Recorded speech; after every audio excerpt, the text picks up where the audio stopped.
Hello everyone, I'm Chris Smithillo, Stardewson, and well, today we'll be taking an indie look at Stardew Valley. Your character was just a standard office worker who had finally kinda gotten bored of the never-ending mundane life, and suddenly discovered, or remembered even, they had a letter from their dead grandfather. So, on seeking a new beginning, they go back to nature, to Stardew Valley, where your grandfather once owned a farm, and now you're going to take over that farm with no prior knowledge on how to farm, do crops, or rear animals, and seek out a new life in a small town. Stardew Valley is ultimately a farming simulator.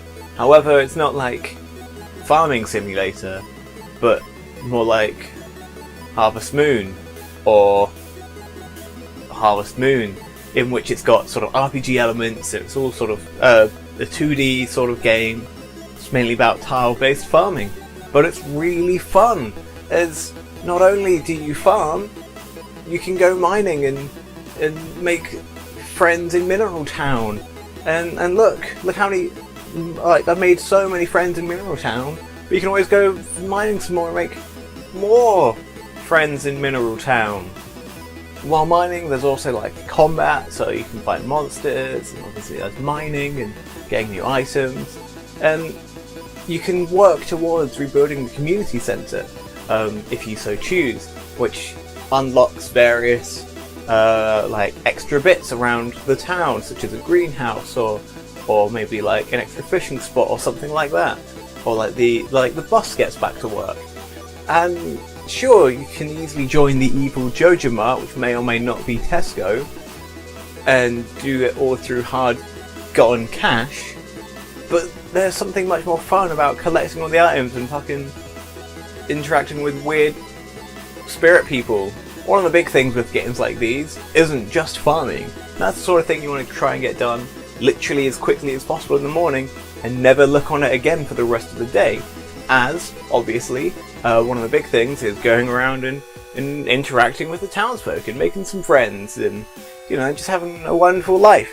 Ultimately, eventually getting married, if you so wish, to one of the characters. One of the bachelors or bachelorettes.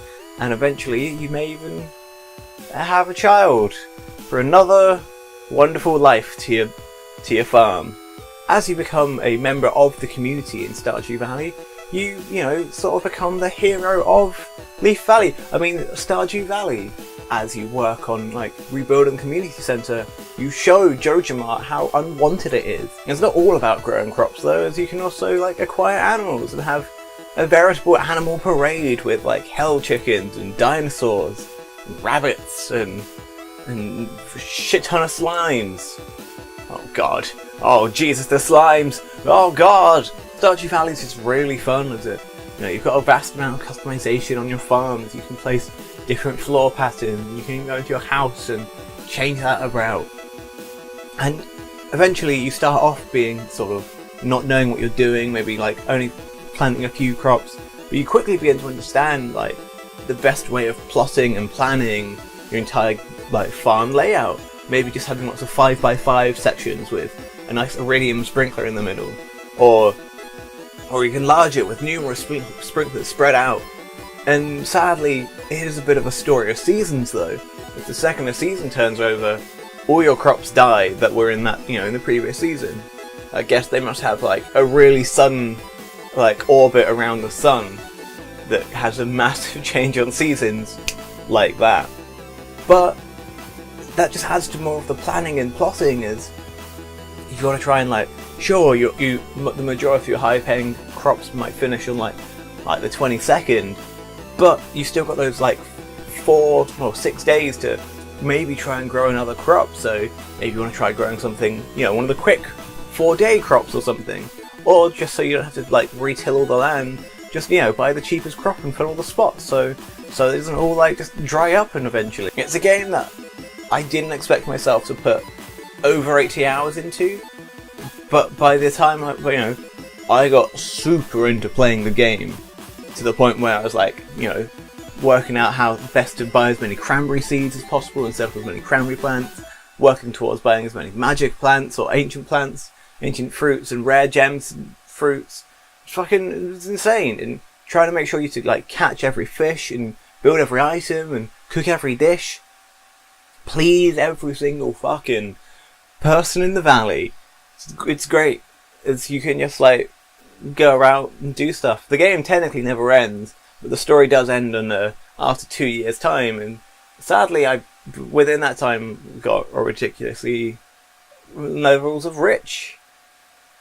Whoops. But hey, I guess there's one thing left to do. I guess it's just blow everything up, right?